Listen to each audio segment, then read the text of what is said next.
Good afternoon, everybody. Thank you all for being here and for your generosity at today's event. I'm personally so honored to be your speaker today. Before we get started, I just wanted to acknowledge Alexa Contreras and the whole team at SI who put this event together today. I think we all have some understanding of how much hard work and how many long hours go into pulling off one of these events. So a round of applause for all of them.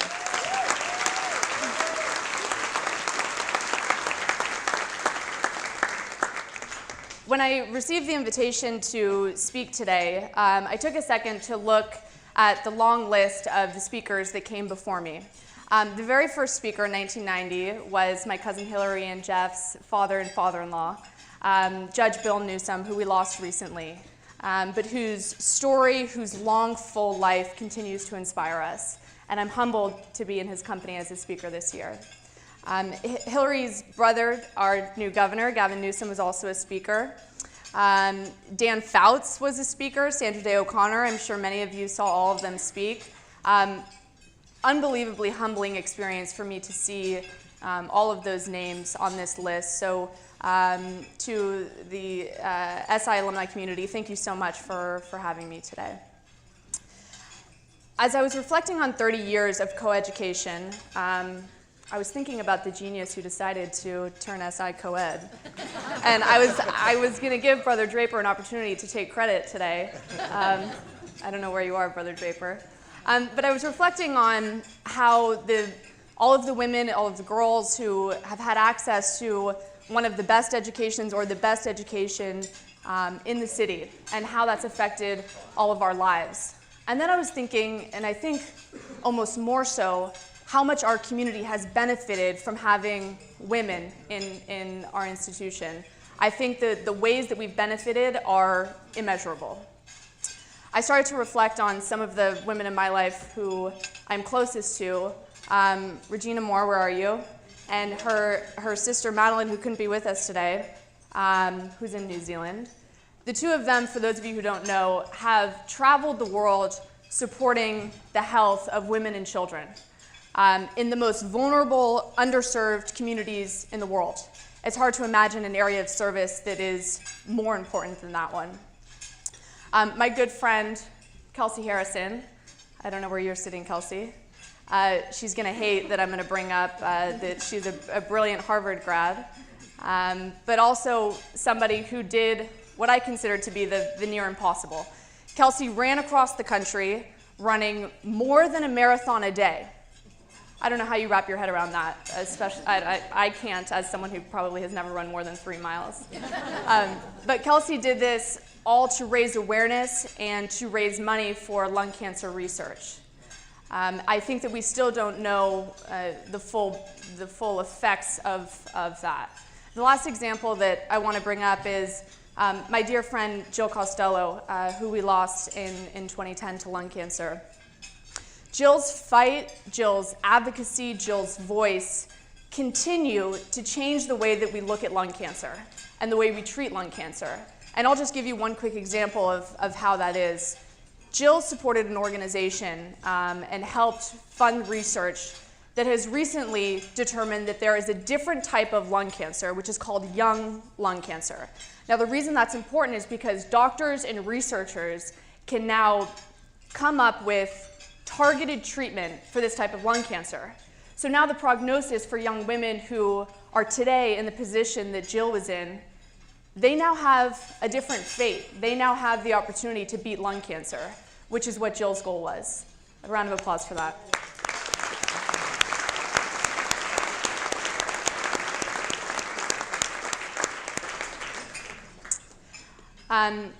So lastly, I just wanted to say that I'm thrilled to be sharing the stage with Mike Mibach, an accomplished journalist, as we heard from Alexa. And Mike and my cousin Stephen were very close friends.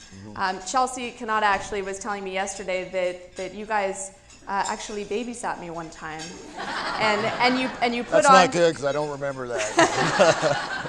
With Chelsea, and you put on A League of Their Own, which Nice. I think was my first lesson in feminism. So, thank you, Mike.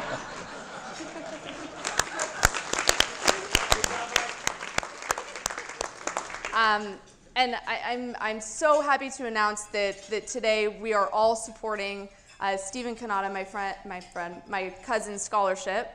And my Auntie Kathy and Uncle Jim are here. If you see them, please say hello. And over here.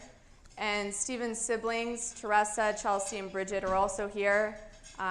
Joey is stuck at LAX because of weather. So He's here. Oh, is he made here? it. Yeah. There he is.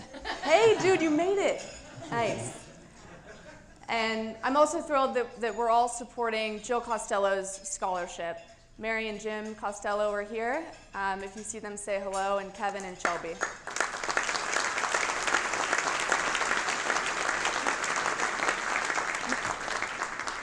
And for those of you who are still wondering who the hell I am, I planned for that.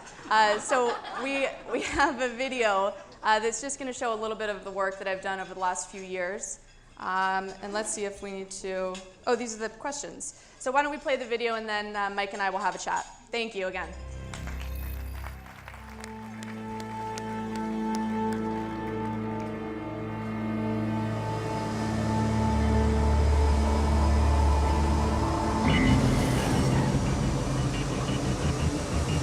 This is the USS Theodore Roosevelt, and it's now the only carrier with jets that are striking ISIS.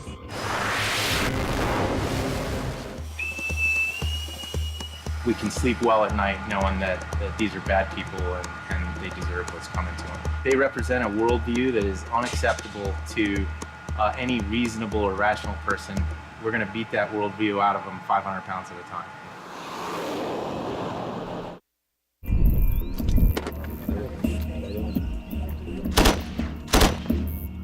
We just got to the Peshmerga base right on the front lines. ISIS territory is about just a mile away. And apparently they were taking on a ton of fire right before we got here. So we're being safe. We're trying to stay under the sandbags, but still trying to get an eye. Apparently the ISIS flag is visible from here.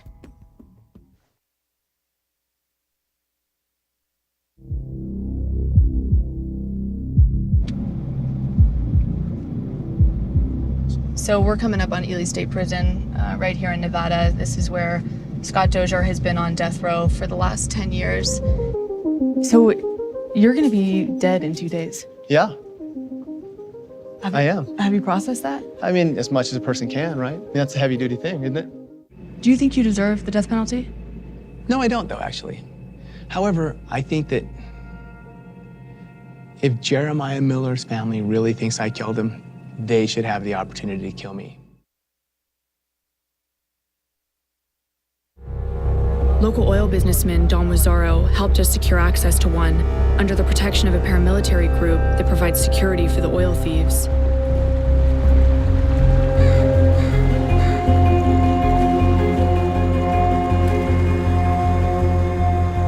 This looks post-apocalyptic out here. I mean, everything is burnt to the ground. This entire town is black.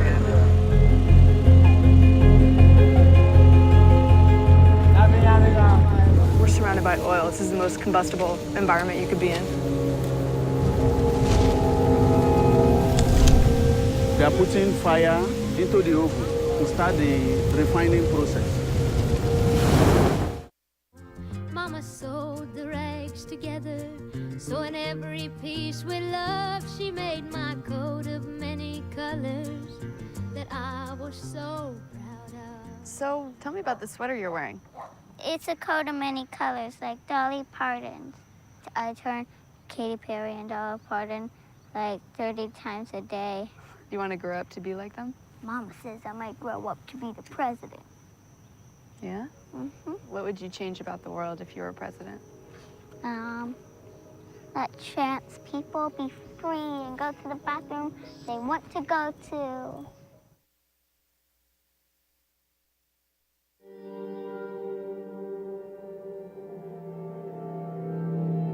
How long have you been doing this?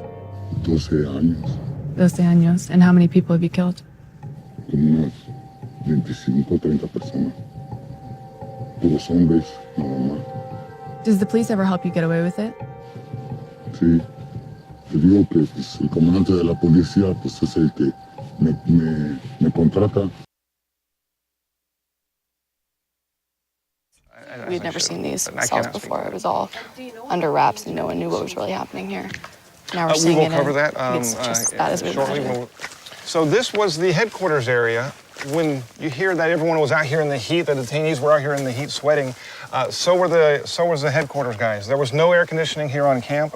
The only facility that did have air conditioning is on the left here, this little shack, was the guard dog facility. So what you're saying is that the guards and detainees both had kind of similarly bad conditions, but the guard dogs got the AC. Oddly enough, the guard dogs did get the AC, yes. But So it's best all for the guard dogs. What were the guards like there? Не могу вам не могу вам объяснить kako bilo и kako su s nama ponašali. Oni su nam ponašali gore nego životinje.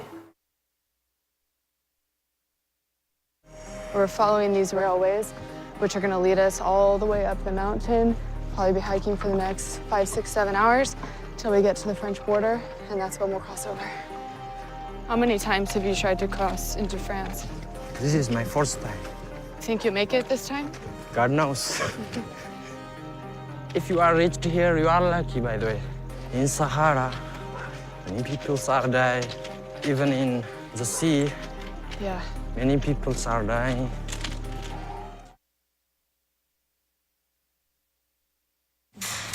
This is the school sentinel program, training teachers how to end a mass shooting. Police accuracy rate is 18% when they're being shot at. That's not very good when you have a sea of kids in front of you and you're a teacher. Well, this is the predator that I fought. See, when you're a real stud like me, then you fight the predator with your bare hands and wipe them out.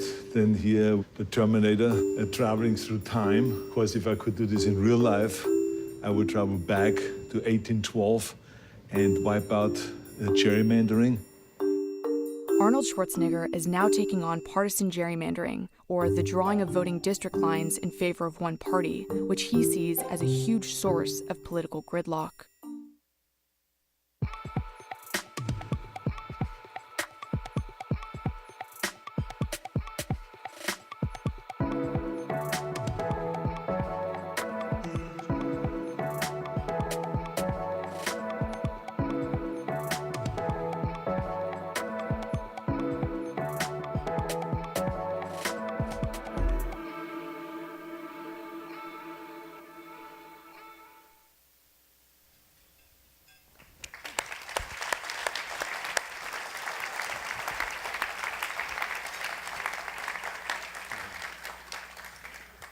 Well, I covered the World Series parade once.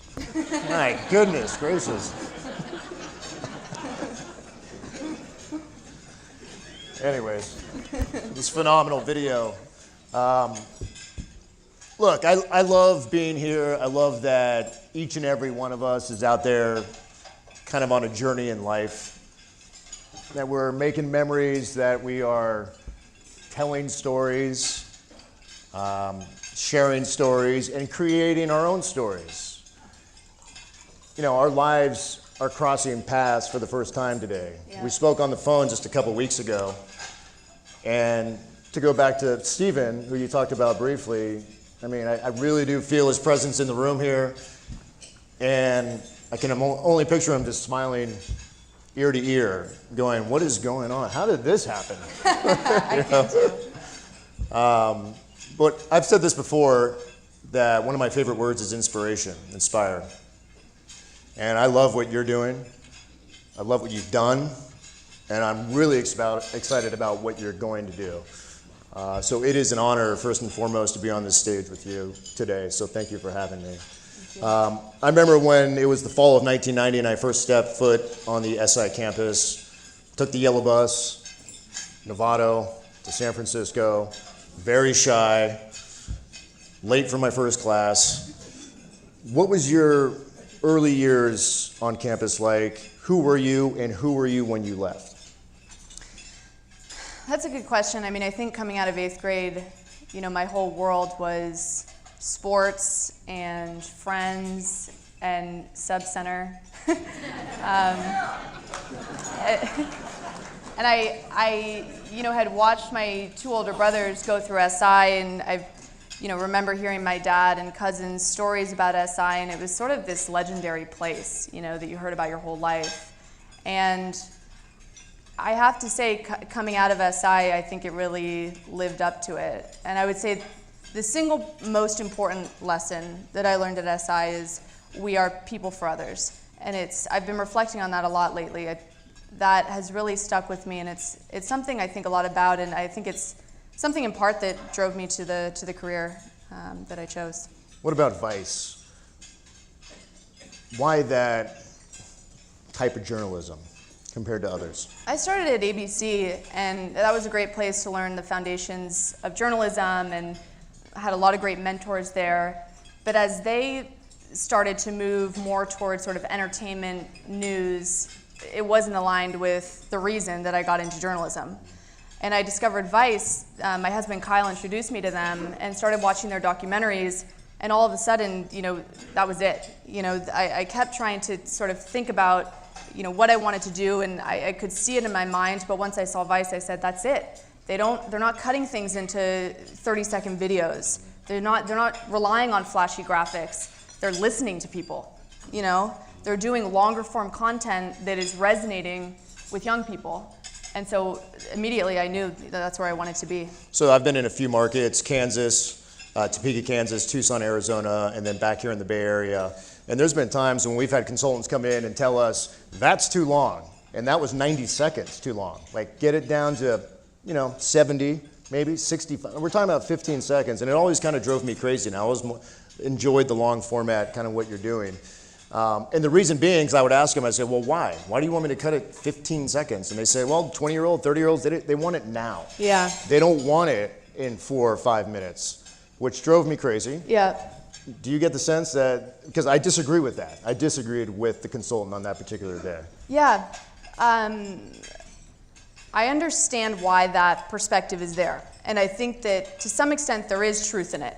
I think that, there's a reason that anytime I ask someone who's under 16 if they've heard of Vice, they say, oh yeah, I know you on Snapchat. But I think that it's not true that young people are not interested in long form content. And I think that Vice has demonstrated that. My experience at ABC, I was pitching a bunch of stories that were getting turned down in the kind of last few months that I was there. And so I eventually just quit. And with my friend Kelly McGee, we raised money on Kickstarter with the support of a lot of people in this room. And we were able to raise enough money to go down to Haiti in order to tell a story that wasn't being told by any journalist. It was a story, in short, about how Haitian women and children were being abused by the very UN peacekeepers that were there to protect them. And so we were sort of just appalled by that. And so we went down there and we were able to tell the story, and that's how I eventually got in with Vice, and the video did well, which meant that young people were watching it and they did care about this issue and they do care about the world. You talk about storytelling. What is the key to storytelling? How do you approach it? So I think the most important thing, it drives me nuts sometimes when I watch cable and everyone's yelling over each other. I think the first most important thing is you have to listen to the person, who's across from you. I think a lot of people, maybe would have preferred if I just sort of threw the hammer down at Scott Dozier, the death row inmate. But I think unless you give that person the time to explain himself, you don't have a full understanding of why he did what he did and why he's on death row. So I think that's the first thing is just to listen. I know it sounds like a pretty simple idea. And then, I always go back to the story arc. You have to have a beginning, middle, and end, and hopefully a takeaway. Those are kind of my core tenets. Let me ask you about the danger. My mom's favorite question. I mean, just covering the Bay Area, there's certain pockets of this town, not just San Francisco, but other towns where we are required to go out with an armed guard. That's just here. Yeah. I wanted to say this statistic. This is from the IFJ, the International Federation of Journalists, and they recently said that 94 journalists and media workers died in targeted killings, bomb attacks, and crossfire incidents just last year. Back in 2017, that number was 82. So here we are, 82 goes up to 94. Yeah. You've been out there on the front lines. You've interviewed members of ISIS, the danger. Do you think about this when you're out there? Or is it more of like, whatever it takes, I'm going to get this story? Certainly not that. I mean, just to address the statistics, the vast majority of those people are local journalists. And I think it's really important for all local journalists in other countries. So I think it's really important for all of us to understand that there are local journalists who we will never know the names of, we will never see on TV, who fuel our news cycle. So if you're reading a story about cartels, understand that there's somebody who's risking their life in Mexico who's actually reporting that news that then eventually gets filtered up to CNN or wherever you read it. As far as our work goes, there's no doubt that we take dangerous assignments. It's a very different experience being there on the ground than it is, watching it from afar, having not been there. But we are very serious about the risk assessments we do, the security teams we hire, the danger prevention methods that we have. And the risks vary from Somalia to Iraq to Mexico. And so you have to really have a precise approach to each location, and we certainly don't take it lightly. I wouldn't do this if we did. How about a story that you have reported on as a correspondent that has impacted you personally, that has impacted your life? I'll give you two examples. Yeah. A few years ago, we were in India and we were telling a story of international surrogacy in India. So this is Western couples who go to India to hire surrogates. It's very expensive to do that in the US, so a lot of people end up going to India. And we were trying to figure out what was going on in the black market there, because we knew that there was a huge black market in this area. On the last night that we were there, we had set up a meeting with a surrogacy agent, and we didn't know exactly what she did. We sat down at the restaurant, and we had it rigged up with, I think, 5 or 6 hidden cameras, and she walks in with a 15-day-old baby in her arms. And I'm sort of looking at my colleagues and the local producer like, what's going on, And she sits down, and I think within 15 minutes of talking, and she thinks, by the way, that I'm a Western woman who's looking for a baby. And she used the word down payment. She said, if you give me a down payment, I think it was $200, today you can take the baby and you can pay me the rest on Monday. She didn't even know my name. So you're feeling what there at that moment? Horror. Horror. Because of course there are people out there who are ill-intentioned, who will go there, who will buy that baby. So that's one that I can't shake. I continue to think of, how old is that child and how many other children are in that situation. The second example I'll give you is Scott Dozier, who was the death row inmate that you saw in the clip there. So I had been talking to him for about a year and a half. This is not the Innocence Project. This guy killed people. And when you say talking, you mean how were you corresponding with him? So I wrote him a letter, Yeah. Okay. and he called me, and so we were talking by phone, and then I eventually met him in person right before his scheduled execution. So Scott, a few weeks ago, ended up killing himself because the state couldn't find a way to, even though the death penalty is legal in Nevada. And the reason that relationship has had an impact on me is because, and I think this is controversial and some people may be offended by this, but I fully acknowledge that a murderer taught me a lot and I think changed me as a person, because it forced me to ask myself really tough questions like, can you have compassion for somebody who has killed somebody else?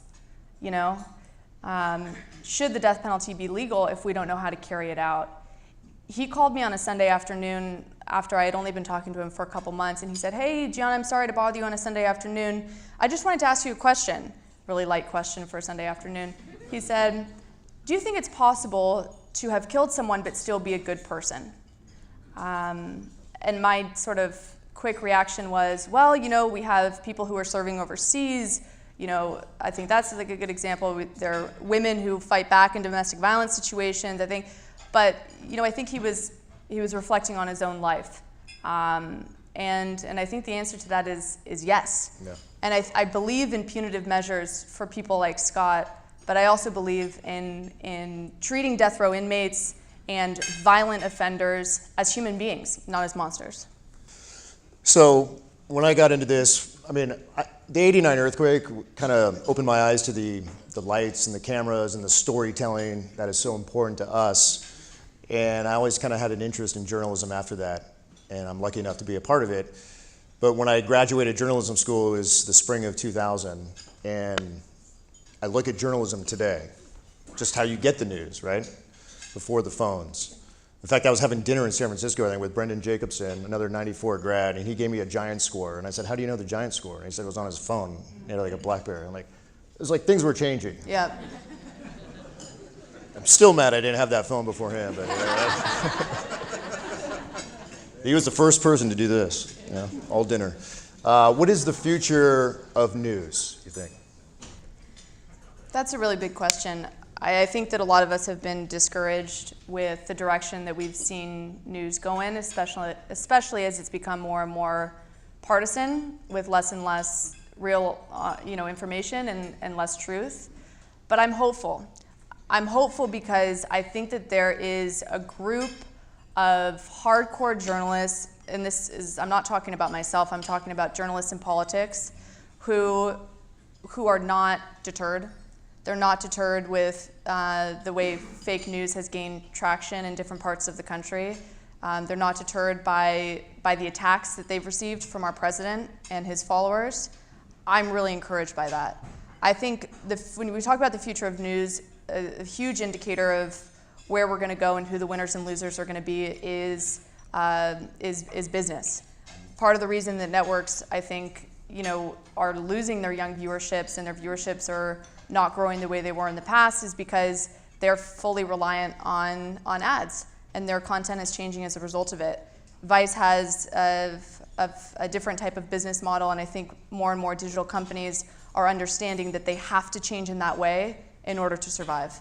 But overall, I'm hopeful. I've had a lot of people in my life tell me no. No, you can't do this. No, you can't do that. No, you can't do this. And I've always used that as fuel. Not just in this business, just in life in general. Has that happened to you, and what do you do when people tell you no? Yeah, last night I heard no on a pitch, and I was on the phone at 6:30 this morning yelling at our executive producer. Not yelling, but making my point. I hear it all the time still. I don't think that ever goes away. I really don't. And I think it's important to continue just to push through that, because the answer never really has to be no, right? It just is how hard you fight against it. Any regrets in your young career so far? Anything you would do differently? I'm someone who believes in talking about regrets, and I'm not someone who's like, no regrets. Yes, I'm sure that there have been missteps along the way and things that I would have done differently. I could rewatch pieces and say, man, I wish we did that. Man, I wish we gave that person more time. I don't have a big headliner in mind, but I think it's important to talk about regrets because that only makes us better going forward. Grow. Yeah, right. That's how you grow. Let's talk about, and then I'll get to these questions. I had some questions handed to us. So where we are as a society, kind of a big question. When we were at SI to today, where do you think we're going? So let's start with our community. The theme that I've had in mind for today is we're celebrating 30 years of coeducation, which is a huge milestone. But also I think we need to really challenge ourselves and think about the next 30 years. So, as we think about the way that coeducation has changed our community, I think, as we would all agree, we've really benefited from it. What else can we do? I mean, Alexa's our first female alumni director.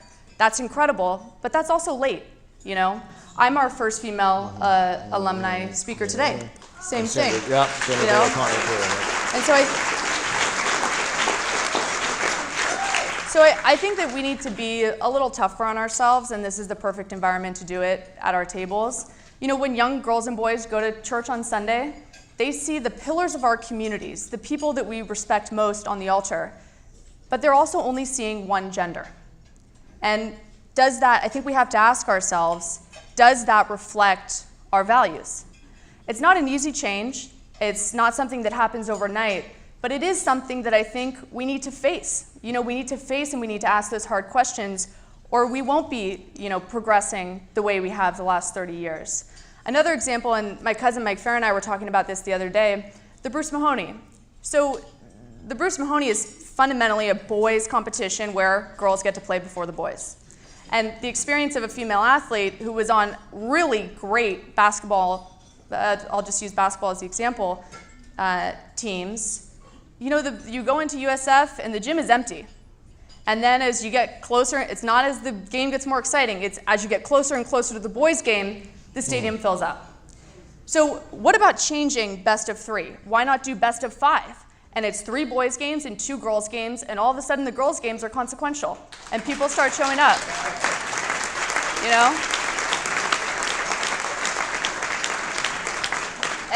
And maybe the next year, it's 3 girls' games and 2 boys' games, and you start alternating that way. You guys asked me to be the speaker today. So I think, and those are 2 pretty basic, I think, surface level ideas, but I think we all need to be kind of more creative, and we need to all be kind of pushing ourselves and asking those tough questions of how can we be better and what does the next 30 years look like? Can I tell a quick story? Please. So I coach junior warriors for my children. They're 8 and 6, and I have a daughter who's the 6-year-old. And this happened this year, a couple weeks ago. She's on an all boys team. So we're there, and I hear one of the parents say, "God, who is that girl? She just blocked my son's ball." And I kind of overhear it, and then after the game, and he's still complaining about this, and he's like, "Who is this girl?" I'm like, "That's my daughter, and she swatted your son." Sorry.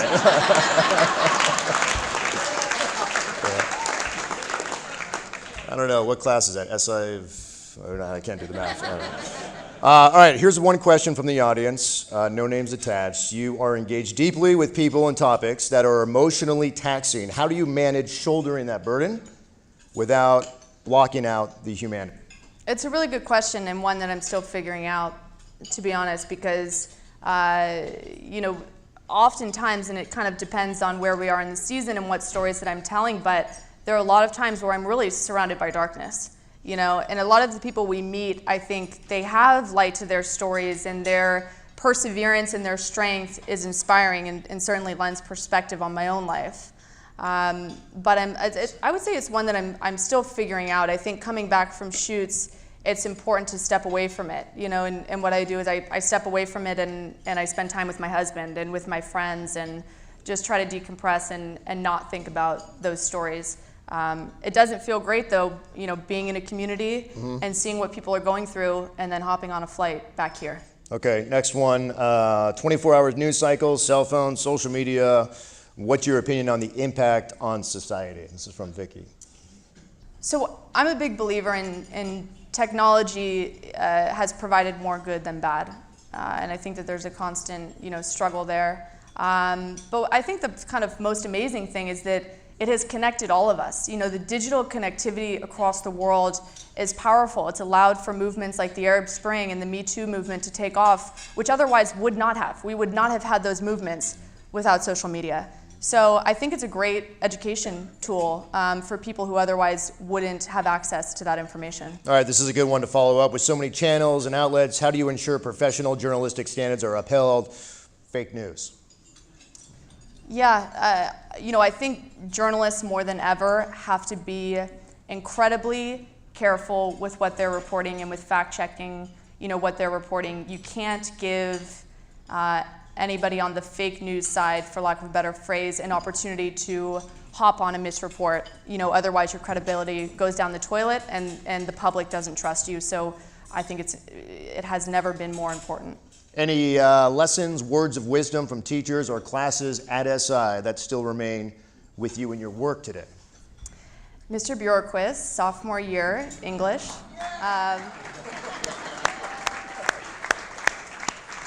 I think about this lesson, so he had this acronym, which was KISS, Keep It Simple, Sophomores, because I think he had all of these, brilliant literature, experts coming into his classroom writing all this flowery language, and he's like, no, just get the point across. And when I'm writing scripts, I think about that a lot, because all viewers want is to be, told in a clear way what the story is, what we're talking about. And I think sometimes it's easy, you know, and maybe because of boredom or just being overly ambitious, sometimes there are too many words. But it's always going to be better, as you know, more than anyone, to be more concise. So I think about that lesson a lot. Okay.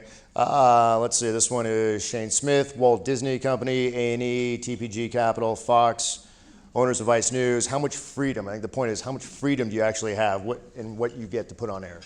We do not hear from any of them ever. Yeah. It's pretty special because I could tell you stories of working at ABC, and I mean, they probably wouldn't love that I'm saying this, but there are certain stories that come up about Disney or whatever else that, you know, they get thrown on the back burner. Yeah. At Vice, I've never experienced that, and I think that's part of like the ethos of the company is that nobody owns us, and we work for the people that view our content. I'm kind of the same way. At KTVU, we used to be owned by Cox Broadcasting out of Atlanta, and then Fox bought us probably 4 or 5 years ago, but I get that question a lot. Yeah. You know, and I don't hear from them at all. We are still KTVU. I still have every word, every say in what I put on air. That's great. So, yeah. Let's see. I think we have time for one more. How do you see a path forward for the media industry? Reporters like Carol Rosenberg amidst layoffs and tech company expansion. We just went through some pretty tough layoffs. It was 10% of our company. And a lot of digital companies are going through that right now. But what I said to my colleagues who are no longer with us is this is a great opportunity to start working in another part of the industry. And I think that there are a lot of great opportunities out there because I think when some companies downsize, there are always going to be opportunities in other places. Netflix, Hulu, Amazon, they all want unscripted content right now. I'm hopeful with where news and news documentary is going. I think among the public, especially now with where politics is, people want truthful content. You know, they want to be informed with the right stuff. So I'm hopeful. I love what you do. One more question, Yeah. and this is from me. What do you love in life? I love my husband. I love my family, many of whom are here today. And I love I see it as such an opportunity to be able to meet people who are not like me and to be able to learn their stories and to be able to share their stories. I feel so fortunate to be able to do that. Right there with you. Congratulations. That was awesome. Thank you.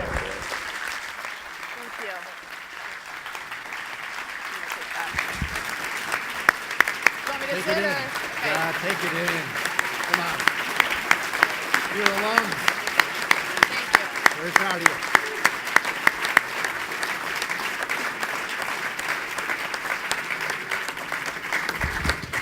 I'll be brief. On behalf of the school, a huge thanks to Mike and to Gianna. Such fascinating, provocative information and sharing of what you're doing.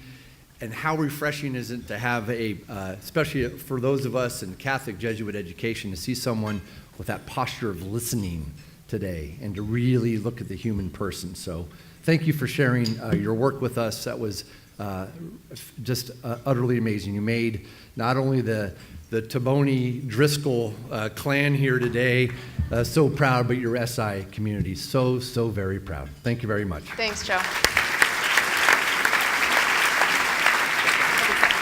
We have a little something for you here. Thank you everyone for joining us today.